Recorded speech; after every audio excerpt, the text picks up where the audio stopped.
रुद्राक्ष की माला को कहीं ना कहीं टेररिज्म यानी आतंकवाद से जोड़ा गया। कोर्ट ने जिस हिंदू टेरर को कमोबेश खारिज कर दिया, उस हिंदू टेरर की बात प्रियंका के शो में।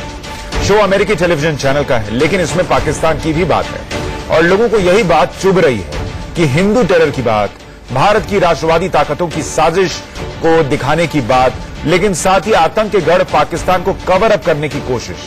अब सवाल ये उठाया जा रहा है कि प्रियंका ने पैसा और काम देखा, लेकिन देश का नाम खराब होगा ये क्यों नहीं देखा।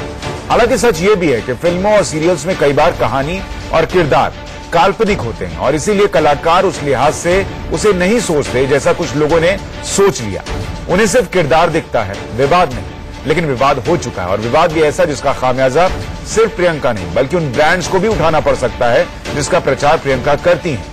क्योंकि आज सोशल मीडिया पर बॉयकॉट सैमसंग नाम का भी एक हैशटैग चल रहा था और ये कमोबेश वैसे ही है जैसे आमिर खान को एक विवादित बयान के बाद स्नैपडील के प्रचार से हटा दिया गया था। कहीं ऐसी स्थिति आ जाए या ना आ जाए, इसके बारे में भी कहना मुश्किल है। अब आज की दूसरी बड़ी खबर जिसकी चर्चा पूरी राजनीतिक गलियारे में, वो है बीजेपी अध्यक्ष अमित शाह और शिवसेना सुप्रीमो उद्धव ठाकरे की मुलाकात। एक बंद कमरे में अमित शाह और उद्धव ठाकरे की मुलाकात हुई है करीब 2.5 घंटे।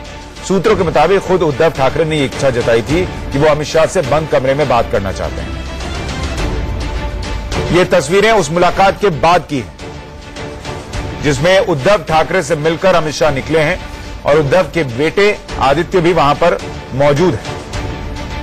महाराष्ट्र के मुख्यमंत्री देवेंद्र फडणवीस भी वहां गए थे, लेकिन बताया जाता है कि जिस बंद कमरे में बातचीत हुई उसमें देवेंद्र फडणवीस को भी जाने नहीं दिया गया, सिर्फ अमित शाह और उद्धव ठाकरे मौजूद रहे। बहुत दिनों से शिवसेना लगातार बीजेपी पर निशाना साधती रही है।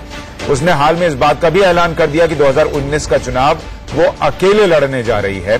ऐसे में 2.5 घंटे, करीब 2.5 घंटे चली इस मुलाकात में क्या बात हुई है, कितने गिले शिकवे दूर हुए हैं, ये समझना बहुत जरूरी है और ये बातें क्या बाहर आ पाएंगी, इसको लेकर भी सवाल है। क्योंकि कमरे में बताया जा रहा है कि उद्धव ठाकरे और अमित शाह के अलावा कोई नहीं था।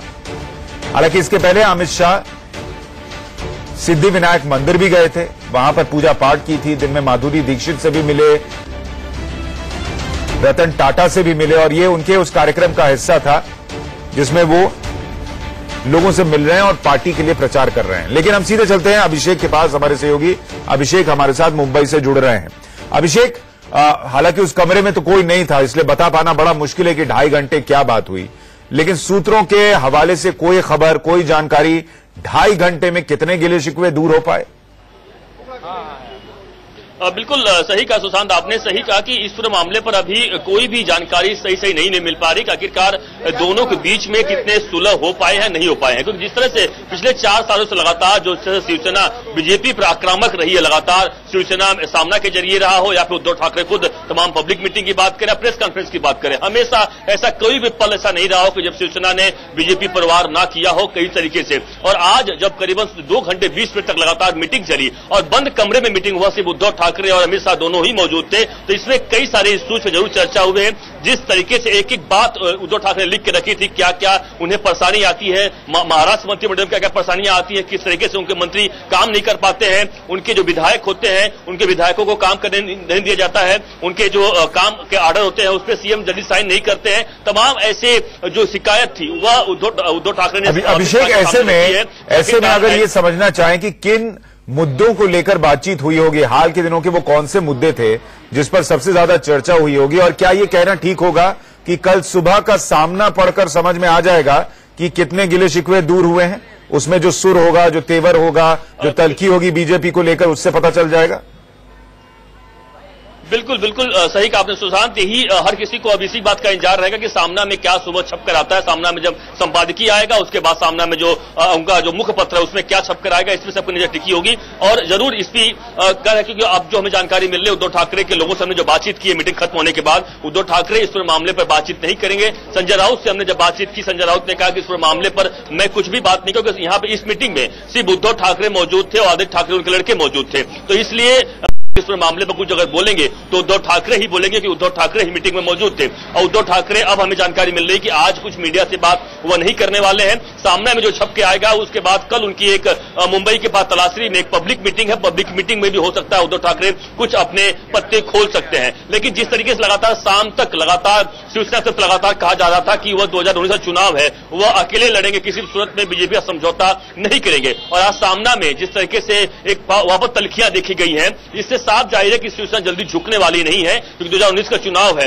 और पिछले 4 सालों से जिस तरह से लगातार विरोध करके शिवसेना ने महाराष्ट्र में अपनी स्थिति मजबूत की है, अगर वह जल्दी अपने पत्ते खोल देगी, जितनी घुटने अगर टेक देगी बीजेपी के सामने, तो शिवसेना को राजनीति करना मुश्किल होगा। इसलिए हमें नहीं लगता कि जल्द से जल्द शिवसेना आज अभिषेक, लेकिन देखिए एक बात को इस तरीके से भी हमें समझना होगा कि शिवसेना हमेशा से प्रेशर पॉलिटिक्स के लिए जानी जाती है, लेकिन जिस तरीके से उद्धव ठाकरे तुरंत मिलने के लिए तैयार हो गए और उन्होंने कहा कि चलिए इसी बहाने हमको याद तो किया, हम मिलने के लिए तैयार हैं, यानी वो भी कहीं ना कहीं ये स्पेस दे रहे हैं कि आप आइए और जो चीजें गलत चल रही हैं या मनमुटाव है उसको ठीक कर लीजिए, क्योंकि शिवसेना को भी पता है कि उसका गुजारा बिना बीजेपी के नहीं है।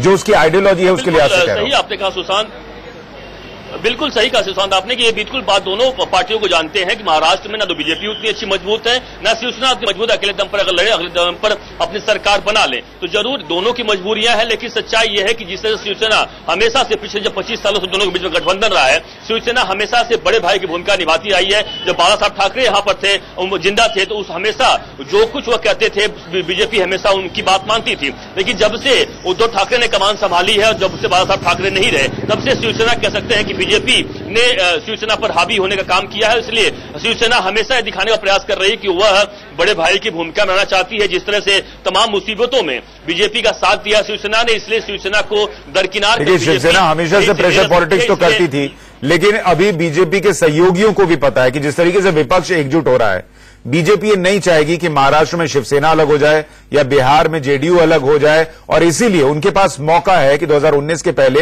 वो किस तरीके से बीजेपी को बैकफुट पर ले जा सकते हैं, अपने लिए ज्यादा सीटें मांग सकते हैं और बेहतर तरीके से ये रिश्ता चल सके, इसकी पेशकश भी कर सकते हैं। बहुत शुक्रिया आपका अभिषेक पूरी जानकारी के लिए। कल सुबह का सामना हम आपके सामने जरूर रखेंगे कि उसमें क्या चलता है, उस पर नजर रहेगी। दस विकाल में आज के लिए इतना ही। नमस्कार।